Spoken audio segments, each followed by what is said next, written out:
ভারতের উত্তর পশ্চিমাঞ্চলীয় রাজ্য পাঞ্জাবে ভেজাল মদ্যপানে অন্তত ২১ জনের প্রাণহানি ঘটেছে। এছাড়া মদ্যপানে অসুস্থ হয়ে হাসপাতালে ভর্তি রয়েছেন আরও কমপক্ষে ১০ জন।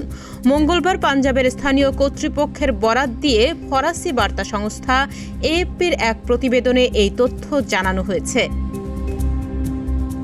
পাঞ্জাবের পুলিশ বলছে, বিষাক্ত মদ বিক্রির সঙ্গে জড়িত সন্দেহে অন্তত ৯ জনকে আটক করা হয়েছে। ভারতে প্রত্যেক বছর ভেজাল মদ্যপানের কারণে শত শত মানুষের প্রাণহানি ঘটে।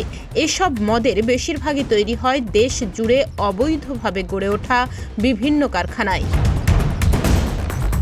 পুলিশ বলছে, কর ফাঁকি দিয়ে গরিব লোকজনের কাছে সস্তায় বিক্রি করে মুনাফা অর্জনের লক্ষ্যে চোরা কারবারিরা এসব চোলাই মদ তৈরি ও বাজারজাত করেন। আর এই ভেজাল মদে প্রায় অতিরিক্ত পরিমাণে মিথানল মেশানো হয়, যা মানুষের অন্ধত্ব, লিভারের ক্ষতি কিংবা মৃত্যুর কারণ হতে পারে। সবশেষ সোমবার ভোরের দিকে পাঞ্জাবের অমৃতসর জেলার কয়েকটি গ্রামে ভেজাল মদ্যপানে ২১ জনের প্রাণহানির ওই ঘটনা ঘটে। স্থানীয়রা বলছেন, মিথানল মিশ্রিত চোলাই মদ পান করার পর লোকজন অসুস্থ হয়ে পড়েন। তাহনিয়া ইয়াসমিন, প্রতিদিনের বাংলাদেশ।